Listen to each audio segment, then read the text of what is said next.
Welcome to the Defence Property Podcast, the podcast where we talk about all things property investing and real estate for Australian Defence Force personnel. Whether you're looking to build and scale a property portfolio or relocating across Australia, we've got the insights and tips for less stress and more success. Let's dive in. And welcome back to another episode of the Defence Property Podcast. We've got a special guest on the show today. Tom's a current serving member of the Australian Army. Welcome to the podcast, Tom. Welcome, Kane. Look forward to it. So let's go. Excellent. Cool. So just tell us, just give us a snapshot of who Tom is and your unit role and where you currently are at the moment. Yeah, okay. So I'm 22 years old, currently based at Enoggera Barracks down in Brisbane. Yeah. Working at 2nd Health Battalion. So I just arrived at this unit and it's been my third week here. Came from 1st Armoured Regiment. So yeah, I've been in the Army for about 4 years now, coming up to my 4th year. Nice. So that's the Rosso, is it? Like pretty close to... Yeah, essentially. Yeah, Rosso's pretty much done in the April the 11th. Yeah, nice. Very good. And so we've got Tom on the show today. Tom's a pretty keen and enthusiastic property investor, so we're going to dig into that a little bit shortly. But I guess to start, Tom, we'll go all the way back to growing up and childhood, I guess. What was the conversation of, money, building wealth, anything like that in the household growing up? And yeah, just talk us through any sort of exposure from an early age, if there was any. Yeah, okay. So obviously Dad was a police officer himself and Mum didn't necessarily work at the time. Yeah. They divorced when I was, super young. So I wasn't necessarily, around for that kind of period. Yep. So I did a little bit of 5 days of Mum, 5 days of Dad. And then obviously, I guess having that split separation between parents, I landed myself in a little bit of trouble sometimes, hanging out with the wrong crowd, wrong friends, so and so. And then, eventually, I just got told, come join the Army. I was working with a youth justice worker at the time and they were super supportive of, what I wanted to do and kind of guided me and directed me towards, defence. Saw the application, got keen, got excited, put my application within 4 months, I was enlisted. So, yeah. Sweet. So enlisted at about 18. Mm-hmm. Yeah, nice. It's quite a common sort of, I think it's a story or a background that many people in defence are going to resonate with. I look back at my story and I was, very lost with no real direction in life, what I was going to do. I suggested it to Mum one day and I think she packed my bag there and then in that conversation. And 9 months later off I went. So many, I guess, join in similar situations, although, highly varied, I guess, but similar storylines. And then, so joining at 18, why Truckie? Honestly, I had to look at all the different roles that I was, was available. And then Truckie was just straight in, fast out. As I mentioned, I was getting in a bit of trouble with my mates, hanging around with the wrong crowd. And I just wanted an easy exit strategy, something ASAP, fast down the line. And that was the fastest route for me. As I mentioned, it only took me 4 months from, filling out that pre-application to essentially being enlisted. Obviously, heading down to Pookie itself. So it was essentially Truckie was the first role for me. It was the fastest, easy access. And I always liked driving. I used to like driving as a kid. I used to, love vehicles itself. And then, so that kind of just pondered itself, I guess. Yeah, nice. So I guess to just highlight before we get into, going forward with Tom's life in defence and stuff, no silver spoon born, wasn't born with a silver spoon in his mouth or anything like that. Wasn't gifted any equity, wasn't gifted any property. It was certainly just a very stock standard Australian sort of upbringing and background. But then you're in defence now, you're 18.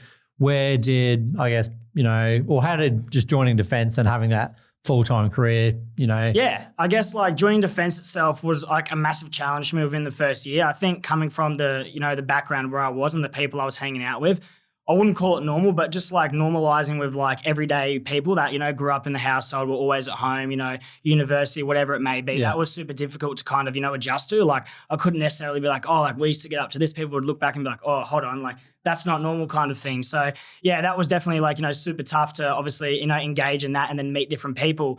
But, straight away just cracking into it, man, essentially, bro, it was just life-changing, from, day one. Obviously, going out field exercises. And I guess that's where it really comes down to the difference between, people and kind of really what I want to preach to other defence members themselves.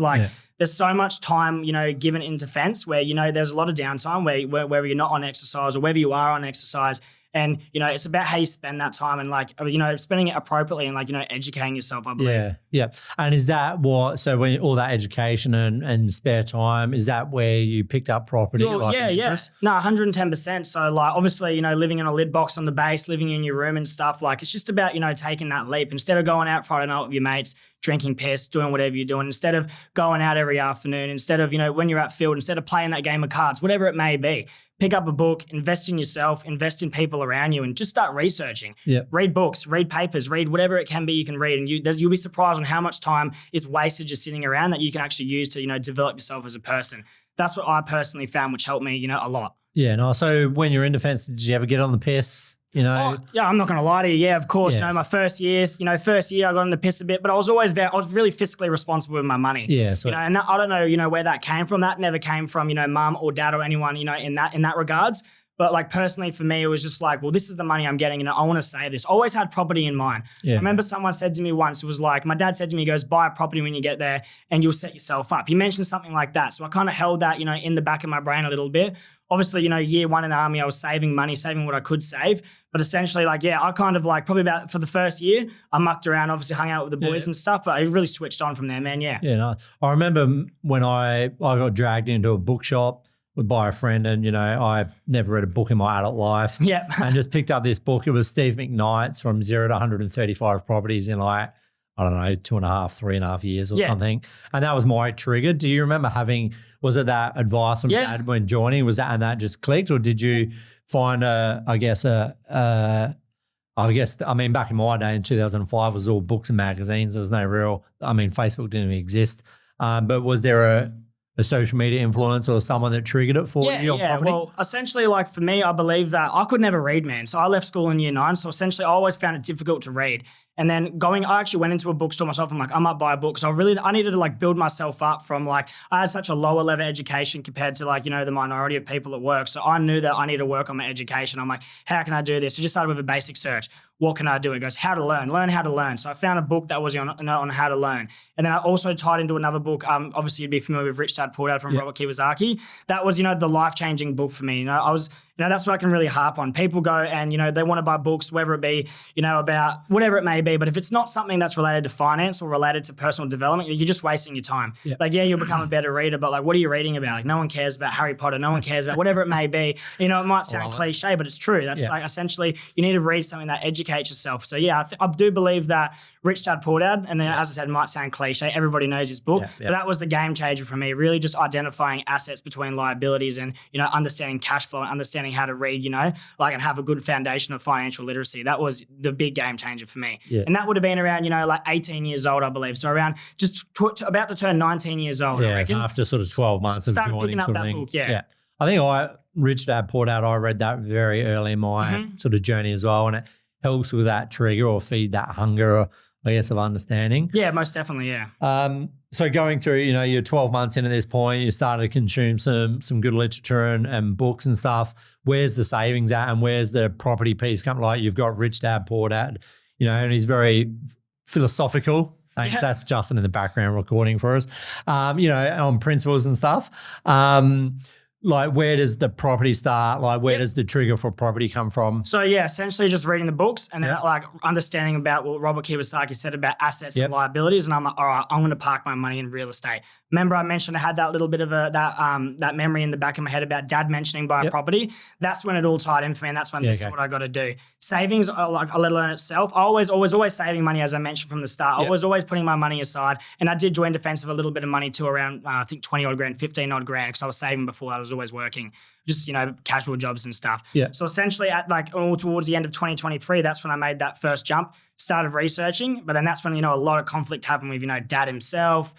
Family, like obviously listening to people about where to invest. And I'm like, wow, okay, now I don't even know how to invest. I'm like, I want property, but I don't know what to do. And then I was listening to so many different people, and I didn't lock in and listen to one person, which I would have, if I went back and could change things, I would have listened to, a buyer's advocate. I would have listened to somebody, who knew I had a track proven record of what I wanted to do. Yeah. And I would have just nailed that down. But I messed around for months, man, listening to different people, listening to dad, listening to this, listening to that. And, it drove me crazy. Yeah. Yeah. I can't disagree. I always say, like, if you have one source of information, it becomes your truth, rightly or wrongly, that is your truth. Whereas if you have 5 different, 10, many different sources of information, and you can actually form knowledge, and I guess knowledge is what helps you make decisions, I guess, rightly or wrongly, I guess, and that. But as we'll get into it sounds like you've done all right. So, we're getting closer to that first purchase. Roughly how much is sitting in savings? So around 60 odd grand, maybe a little bit less. Yep.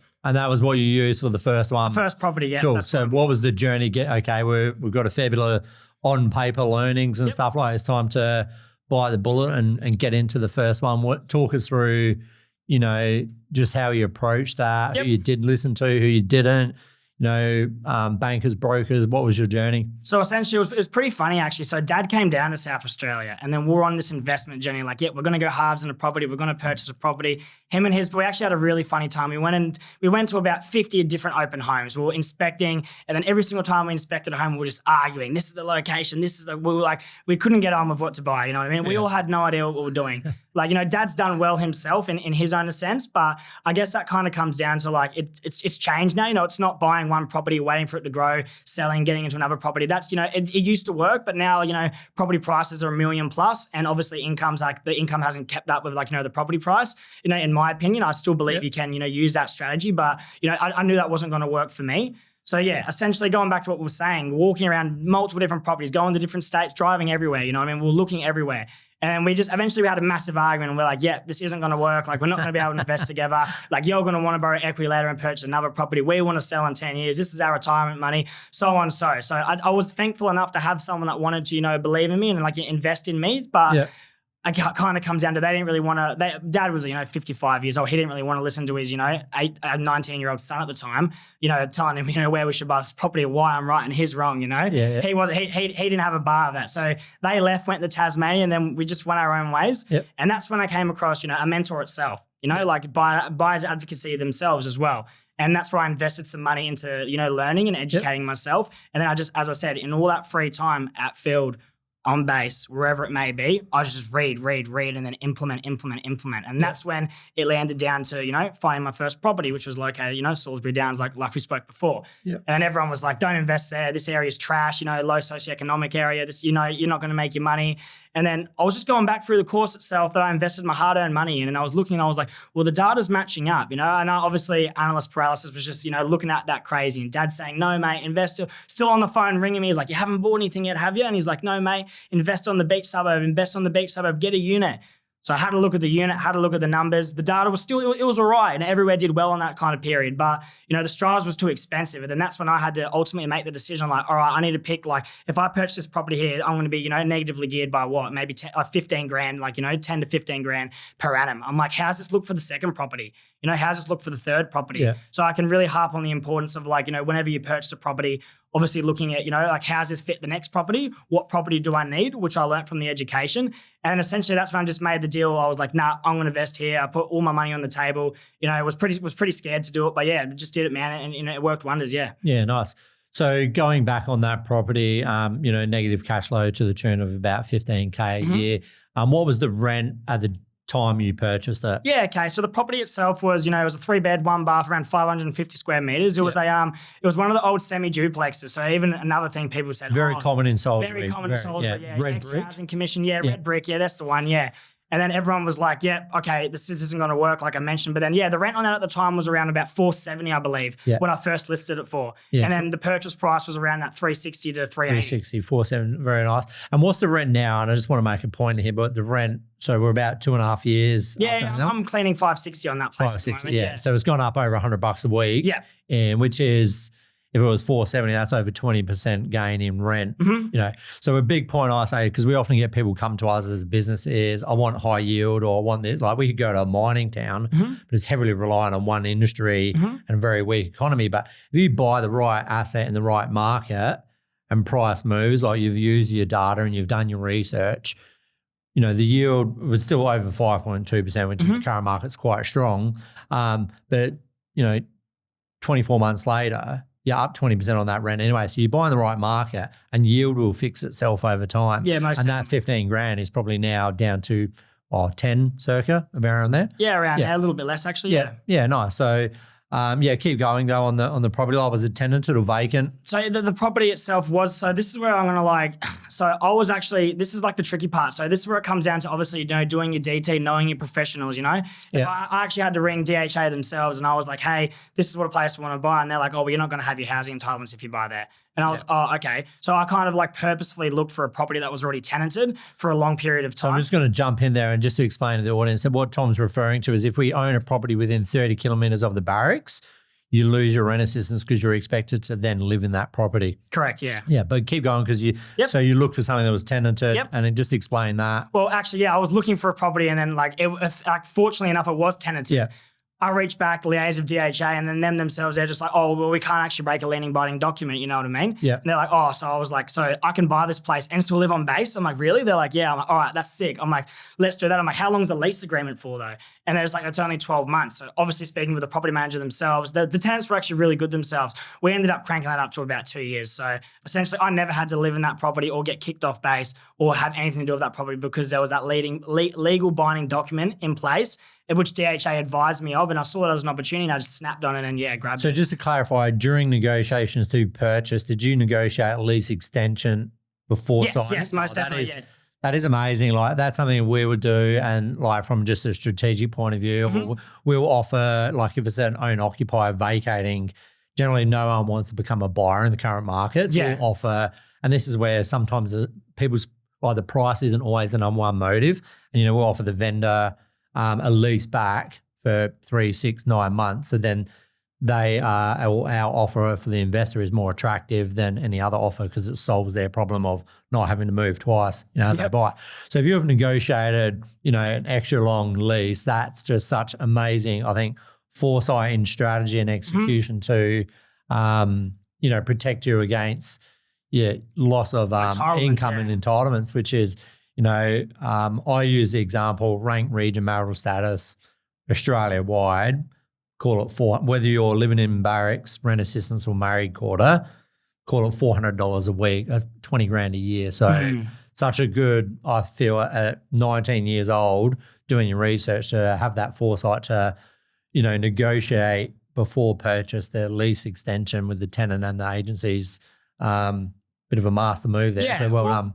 That's where I kind of harp on the importance of just having the right team around you. Yeah.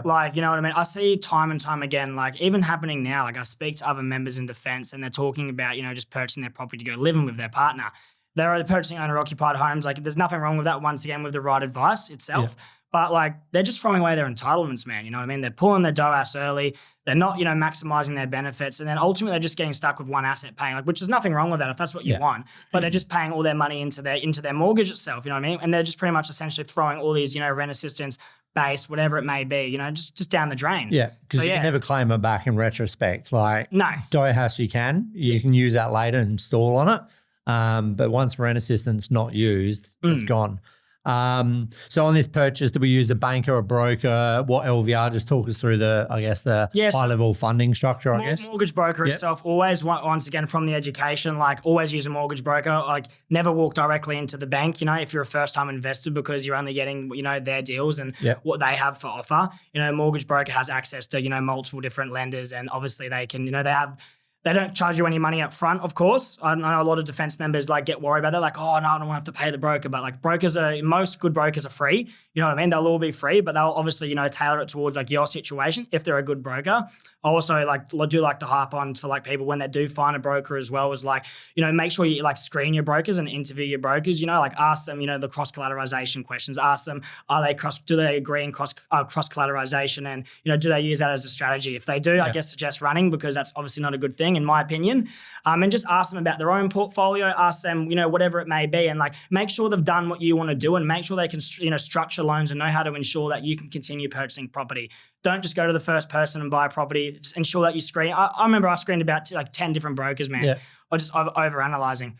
But yeah, so back to your question. So essentially 90%, of course, obviously borrowed 90%. I kept all the cash on me, you know what I mean? Didn't have enough for a 20% at the time, whatever it may be. And yeah, essentially, obviously I had to pay lender's mortgage insurance. And then I'll harp on that as well. People will get worried about lender's mortgage insurance, but that shouldn't be the big, factor, especially at that purchase price back then as well.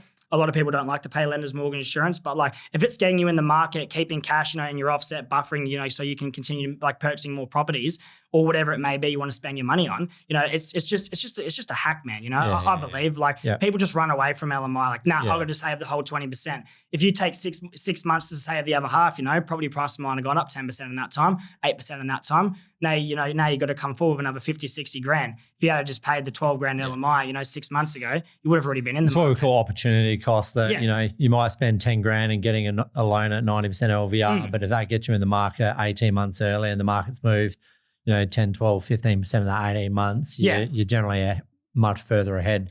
And coming back to what Tom was saying about, bankers, a banker is there to sell you their products to make a profit for the shareholder. Like, you can't argue with that. That is the model. And they want to sell you as many products as possible to make you nice and sticky, so it's harder for you to leave that bank. A broker is bound by Best Interest Duty Act. So one, they must legally act in your best interest. And if we go back probably 10 years ago when I first, or even a little bit longer maybe, first started mortgage broking, broker market share was about 40% of all home loans were originated through mortgage brokers and about 60% were banks. Fast forward to today, brokers are writing 79% of all home loans. So as trust has been lost with the banks, the Best Interest Duty Act, which was implemented about 4 or 5 years ago, along with brokers actually acting in the best interest and getting better outcomes for clients, is why their market shares increased. So, and then diving further into, breaking down what Tom's saying is that, consider some brokers are really good at first home buyers and high LVR products. Some brokers are really good at self-employed and complex structures. Others, will be specialist in investment lending. So really just ask a few questions specific to your goals and what you're planning. And that's going to help you, vet out, finding a right broker, and obviously a referral and introduction from a known source. So someone might want to reach out and ask Tom, hey, who was your broker? It sounds like, I'm in a similar position to Tom, and his broker could be, or I'm just asking for someone in a similar situation for you, who's the broker that you used, and that's going to put you on the right path or at least close to it. Most definitely. So we're getting close to settlement. Anything else to touch on this first sort of purchase? No, not necessarily. It was pretty smooth, actually. Yep. And then just going on, looking through the 6 months post settlement, I guess you can read as much and learn as much, material and stuff. But when it comes to execution and doing, just talk us through how you managed, I guess now you've got a loan, you've got a tenant, you're a landlord.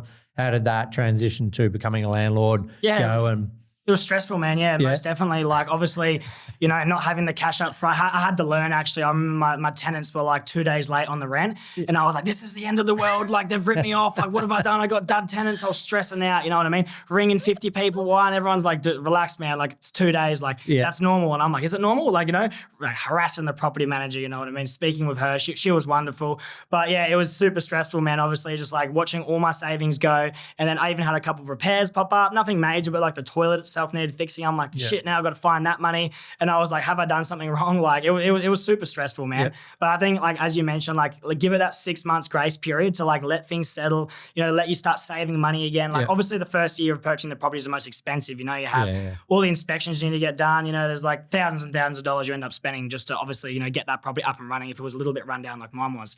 But yeah, so super stressful, man, if I can be honest with you. How much did you post-purchase liquidity or cash in the bank did you have sitting there, as your buffer money? Yeah, okay. So I like to leave around so I had around $7,000 left, but I like to, each property I like to put $5,000 buffer on, just so I know, like, now I can't touch that money. It's not my money. That's property money. So if anything pops up, I can just take it from there. And as like, as appropriately, I can just top that back up when, when I need to. But yeah, around $5,000 and around, $2,000 to $3,000 cash on hand. Yeah. So that's about it. Yeah. And there's probably an episode or a blog that we can do on this, but what we're talking about is post-purchase, whether you've got your first property or your fifth, many investors will have some form of buffer money that they retain. Some might call it 3 or 6 or 12 months of loan repayments alone. Some will work out their shortfall of rent and expenses and then loan repayments and the difference. So it's a little bit leaner.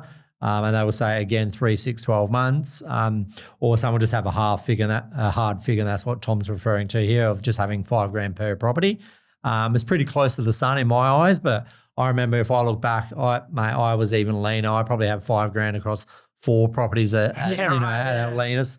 That gives me some confidence, yeah. But I guess like we are in the defense as well. So if, some people in the private sector and employment and stuff, they've got exposure to losing their job and stuff, which would make the justification for a much higher buffer. Yeah. Being defense members and stuff, current serving, you are somewhat fairly safe in your employment. So you're always going to have cash coming in. It might not be enough to cover your living expenses and a vacant property for a long period, but definitely much safer in that employment sector. So with 6 months, we're starting to get further into, the landlord journey. When and where does property number 2 come into it? When does that thought process, like I've got to buy another one, how soon after number 1 did that, or was it already there before number 1? So I was super stressed, obviously, how am I going to manage this? After 6 months, everything just got better. I'm like, wow, okay, I'm breathing again. I'm saving money again. Everything's going good. And I just waited, man. I kept reading and I kept educating myself. As I said, on all that downtime, just kept educate. I really focused on building a dream, my dream team. So obviously your buyer's agent, your mortgage brokers, your accountant, and obviously screening all them to make sure they align with what, I wanted to do. And that's probably one of the biggest pieces of advice I give to defense members is just find someone that's done what you want to do and then ask them for help. Even if you have to pay them, whatever it may be. I know everyone's time is valuable, but just follow. Follow. If they've done it, you can do it as well. You know what I mean? Yeah. So just finding people that have done what you want to do is just a massive game changer. Yeah. But yeah, so going down the path, I left my property for a while. I just kept working, whatever, saving money. And then in 2024, this is when at the end of around July, around the, financial year, this is when it really hit me. I'm like, wow, this is a great, great vehicle. So obviously, I've looked at how much my property had grown in that time. It was valued around 580 at that point in time. Yeah. From 380 from what I bought it from. 200K in 12 months? A little bit more than 12 months. But and that's when I was like, wow, I made that money. I'll just jump in. What's your annual income with defense at this point? 87700. So about 90 grand. Yeah. So over 2 times your income. My salary, yeah. I wouldn't say doing nothing, but just from holding, and letting the market and letting compounding interest do its thing.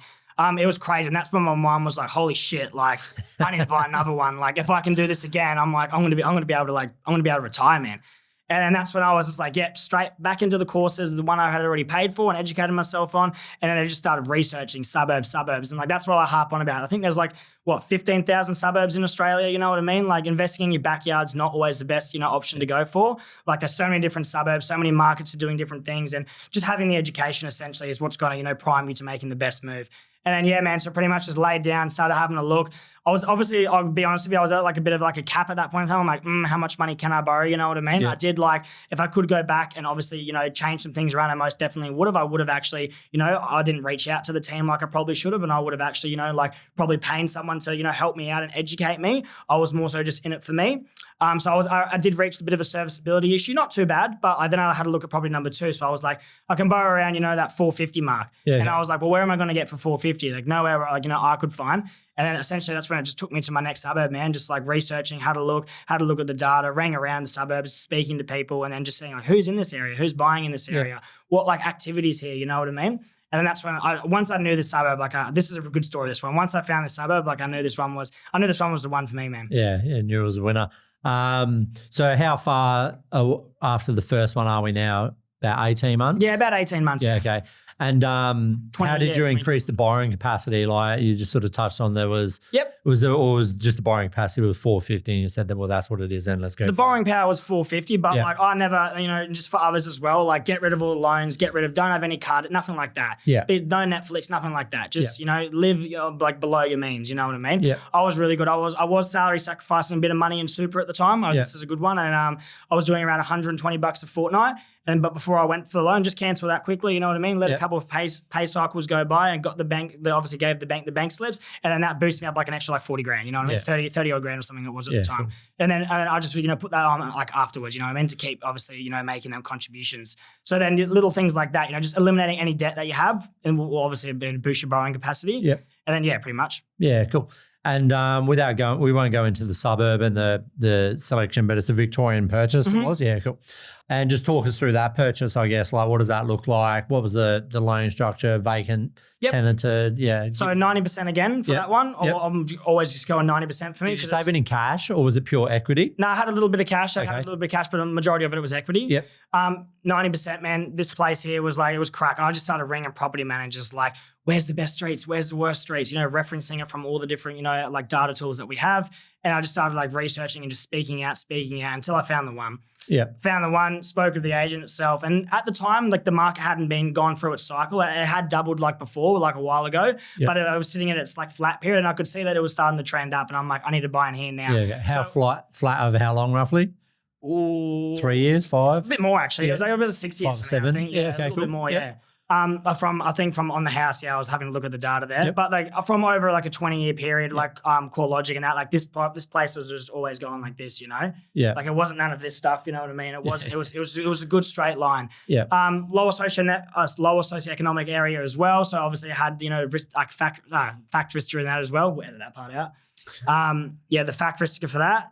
And then, so essentially just speaking with the property manager and then obviously got onto the agent and it was more of a buyer's market at that time because it hadn't taken off. So there was room for negotiation. There was like, you should have seen my terms, man. I want all lights to work, fans to work, this to work, that, like everything, you know what I mean? Like you can't do that in a hot market, can you? You know, very hard, no one cares, so then I pretty much closed that deal. They had that listed for $375,000, and then we ended up purchasing for $355 with a little bit of negotiation back and forth from the agent himself. Yep. He was super stubborn and didn't want to let it go, but you know I'm still really close to him. Still speak with him here and there. Like he will know what I'm talking about if he's watching this. So $355 was the purchase price for that, borrowing at 90%. And vacant this one. Nice. And what was the like rental appraisal on purchase? It was $390. The rental appraisal. Cool. So slightly over the 5.2. Yeah, but that's not what I got though. I ended up getting it for $435. It's leased for now. Yeah, sweet. So was that leased at $435 at purchase? Like after purchase? After purchase, the very first tenancy? Yeah, first tenancy, like a month after. Yeah, so closer to the high fives, maybe even 6 if we whip out the calculator. And just talk us through the settlement period of that one and how that went. Was it with the same lender or a different one this time? A different lender this time itself. So we went through a different lender. Obviously, a little trick I will like tell like other the viewers that are watching is like when you're going through like your lenders as well. I already had paid that premium once for the lender's mortgage insurance. So obviously me like going back to the bank I was with the first time and just grabbing the equity from them and grabbing a second loan from them. I just had to pay the difference for the LMI. So I didn't go to a completely different bank and like leave my equity and then purchase another property and have to pay the full premium again. Yeah. Obviously I did for the extra 90%, but it was like, it was allowed me to release that equity. And then, essentially just went through, we'll cut that. What's the question again? Just the purchase structure of the second one and then settlement and just wherever you go. So obviously jumped into this property, obviously made the agreement with the agent. We had like massive terms, everything that we wanted to, you know, secure for the property. Yep. And that was all well and good. And it was just smooth, man. It was we did 60-day settlement, the people wanted for the property. So it was just super smooth. And then, once it settled. And then it took us about 20 days to find a tenant. Yep. But from $390 to what's called $435, that's when it was like, you know, crazy difference with the rental yield. And that only cost me around, you know, about that $5,800 to about $6,000 a year conservatively to hold. Yeah. So what Tom's talking about here on this purchase is really important when you're buying a property to ask many questions and understand. And this can come through. Is it off market? Is it on market? Is it pre-market? Is it an own occupier? And they selling? And a lot of people would say, well, why are they selling? But we've got to get some context with that. Like why they're selling without any plan of attack doesn't really help us. But if we say, are they buying somewhere else and can we lease it back to the current vendor, understanding what problems or challenges is that vendor facing and how can we put them in a better position to make our offer more attractive. And this is critical in a really hot market. But if the market's different, like Tom's saying, it wasn't quite that hot where we still had room to negotiate on price, putting in other special working order condition where sounds like Tom may have listed them out individually with lights, fans, ovens, range hood, things like that. Or we can have a special working order that encompasses all appliances. And there's many different, you know, building pest, finance, settlement terms, 30, 60, 90. Anything beyond 90, I'd prefer a lease back personally. 90 would be my max because at some point you actually want to settle and take ownership. But 60 is very common. So there's many ways that we can negotiate, not just on price, that one might make our offer look more attractive in a multiple offer scenario, or it just might solve the vendor's problem where price isn't necessarily the major motive. Think of that downsizing, elderly couple that are kids have all moved out, they're empty nesters, and they're downsizing to be closer to amenities or whatever. They don't want to move into a rental and then buy somewhere else. So if you can lease it back to them, they're going to look at your offer, and your offer might be 10, 15, 20K under someone else's. But if it solves their problem, it makes it a lot more attractive, I guess. So Most definitely, yeah. Cool. So we're sitting on 2 properties. We've just settled on the second. Got equity that we've released from the first to help purchase the second. Just talk us through now. We're managing 2 tenants, 2 loans. Like, have we got one account with our buffer money sitting in it, or how do you just manage the 2 portfolio properties? So essentially, I just use like the good old fashioned Excel spreadsheet for me. Yep. So I got, one property, what it costs, what I need to have towards this property, and then obviously another Excel spreadsheet with the second property. Yep. So I can just really keep my money separate and not like, mix all the money together, because that just, I'm not too good with numbers, but that just makes me go crazy. Yep. So I've really just essentially just setting them out and just being prepared. And obviously just like anything, like with work or whatever it may be, just ensuring that you just, have proper preparation and, a proper plan for what you're going to do with the finances. Yeah, cool. So what Tom's saying there is just having the spreadsheet that most likely you're going to have your rent that you're receiving, and then you've got your loan repayment, you've got your rates, insurance, water, and he's broken it all down so he knows the shortfall, positive or negative, of what that property's producing. And then he's got one for each, and then he just knows the total cash flow of the portfolio. Nice. And how's things tracking now? So how long ago was that second one? So that was July last year. July last year. Cool. Yep. So only Still in September. In September, sweet. So we're only really 6 months into. We're pretty much almost at today. And then we just had the so that obviously was purchased 355, and then we just had the bank valuations come back last week at around 410. So 355, 410. around 12% in 5 months, and I think I worked out to be about 7,500, per month for the last 5 months. In capital growth. Which is like amazing, which is half of, someone's salary again. And that's only 5 to 6 months in that period. So let's see what happens in another 6 months, that's average like 20, 23% if the market continues doing what it's doing. And we can definitely dive into the data of the 2 suburbs then and just sort of look at what the current pace of movement is, like the 1 month or 1 quarter growth rates, and just sort of see, and we can do obviously AVMs or online valuations. Who did the valuation?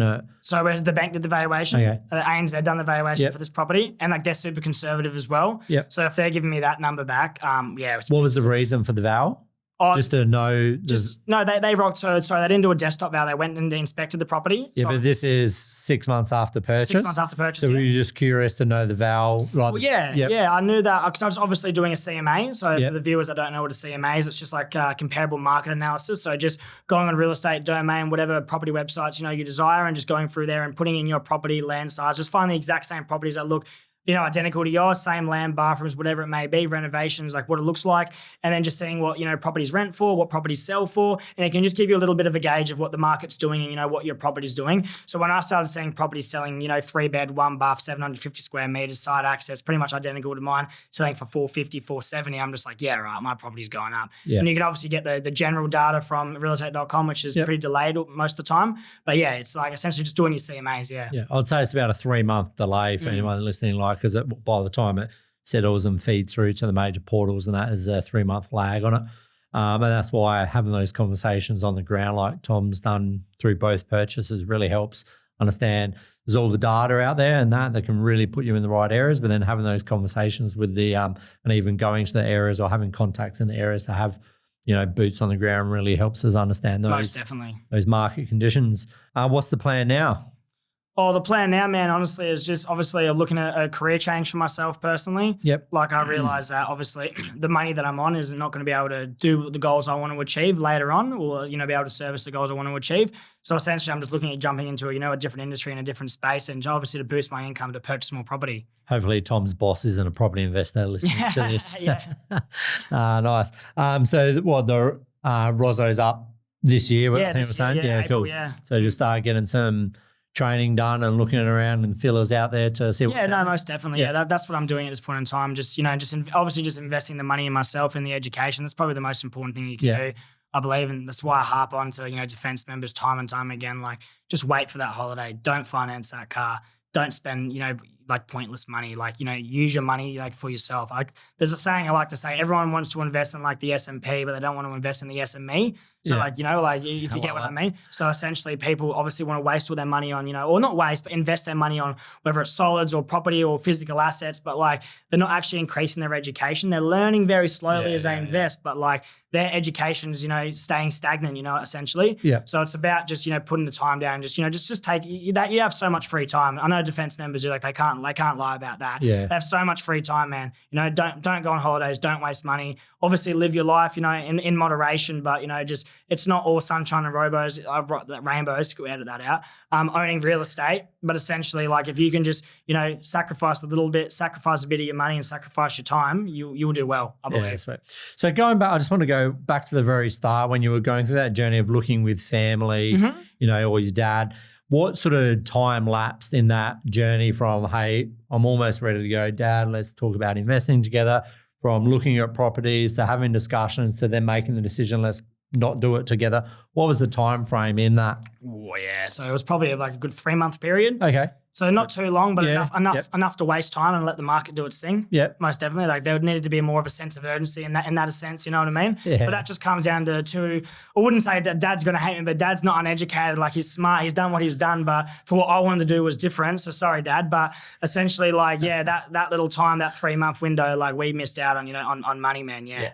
I love that just shows Tom's motivation that in my mind, yes, the market definitely moved in 3 months, but for a 22-year-old, it's a very small period of time to have lapsed. The point that I was making, or probably more the reason for the question, if it was like that 12 or 18 months, because a lot of people do fall into the trap of the taking advice from the barbecue mafia, I like to call it, where we're listening to mum or dad or, Uncle Bob and Jenny or whoever give us advice because, property isn't a great Australian love.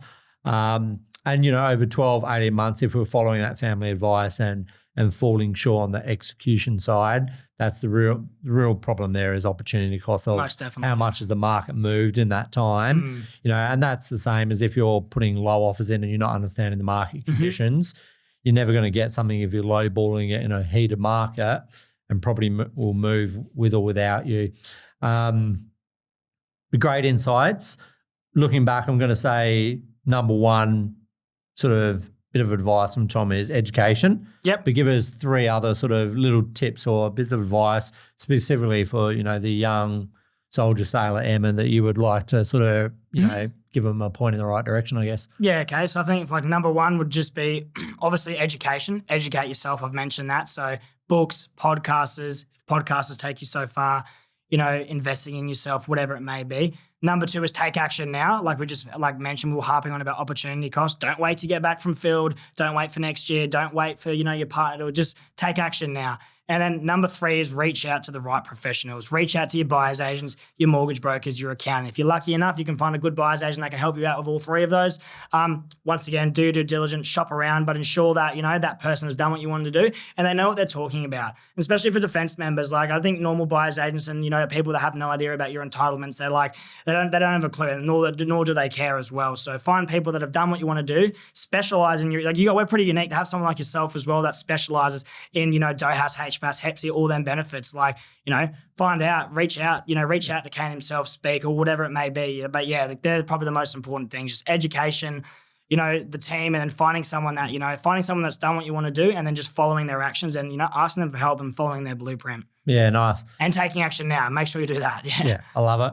Well, that's close to an hour.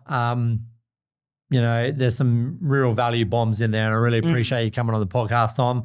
Keen to get you back on and probably talk about another episode on, your next move and what the plan of attack is going forward. Yep. We can dive into that, the career side, the third property, strategize, what that might look like. But thanks for coming on the Defence Property Podcast. If anyone wants to reach out and have a chat with Tom, please just reach out to us at discoverbuyersagency.com.au or look us up on Instagram and reach out and happy to connect you wherever we can. Until the next episode, thanks for listening. Cheers, Kane.